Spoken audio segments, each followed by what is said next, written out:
चौकीदार चोर है, जुमलेबाज है, ये तो हमें नहीं पता, लेकिन ये चौकीदार धोखेबाज जरूर है।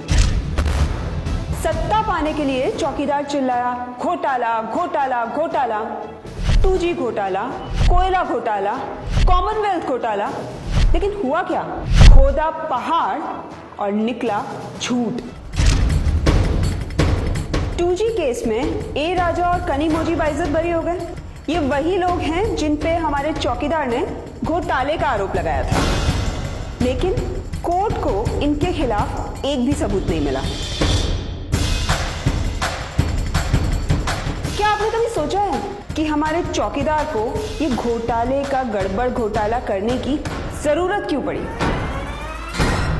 पीछे के दरवाजे से सत्ता हासिल करने का सारा खेल है मित्रों।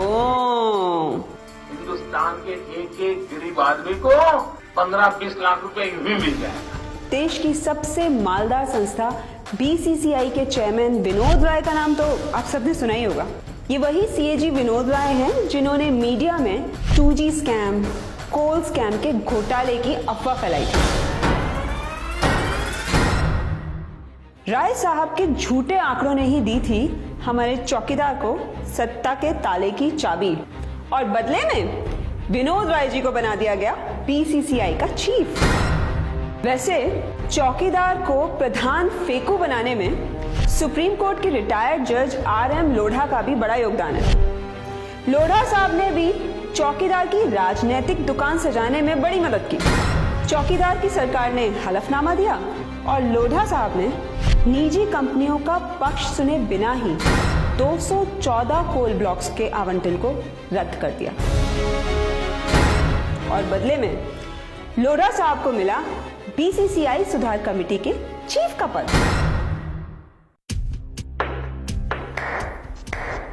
यानी बीसीसीआई की मलाई विनोद राय की तरह लोढ़ा साहब ने भी खाई। मिस्टर चौकीदार, ये पब्लिक है, सब जानती है। सत्ता में बने रहने के लिए चौकीदार ने सीबीआई का भी जमकर उपयोग किया। हमारी central bureau of investigation Vijay Mallya और नीरव मोदी जैसे लोगों को भले ही ना पकड़ पाए, लेकिन चौकीदार के हुक्म पे निर्दोष उद्योगपतियों और सरकारी कर्मचारियों को अच्छे से सताती है। ईमानदार IAS ऑफिसर, पूर्व कोल सचिव हरीश चंद्र गुप्ता भी सीबीआई के जुल्म सह रहे हैं। सतयुग की तरह कलयुग में भी हरीश चंद्र दे रहे हैं अग्नि परीक्षा। दुनिया भर में घूम घूम के विदेशी कंपनियों के साथ राफेल जैसे बड़े बड़े सौदे करके हमारे चौकीदार ने मेक इन इंडिया का झूठा राग अलापा, लेकिन इंडियन कंपनीज की कोई कीमत नहीं समझी। अगर समझते तो आज देश का बैंड नहीं बजा होता। हर साल 2 करोड़ रोजगार का झूठा वादा करने वाले चौकीदार को शर्म नहीं आई? पावर प्लांट्स को 17,000 करोड़ का नुकसान हुआ। बैंकों का NPA 4 लाख करोड़ पहुंच गया।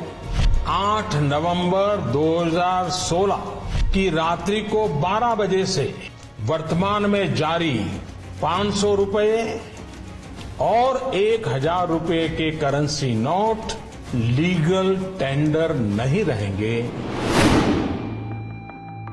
नोटबंदी करने वाले चौकीदार ने अर्थव्यवस्था को 57,000 करोड़ का चूना लगाया, लेकिन भक्तों को GST की तरह यह भी समझ में नहीं आया। क्या आपको चाहिए ऐसा चौकीदार जो तानाशाही का मुरीद हो और अपने फायदे के लिए देश की ही लुटिया डुबो दे?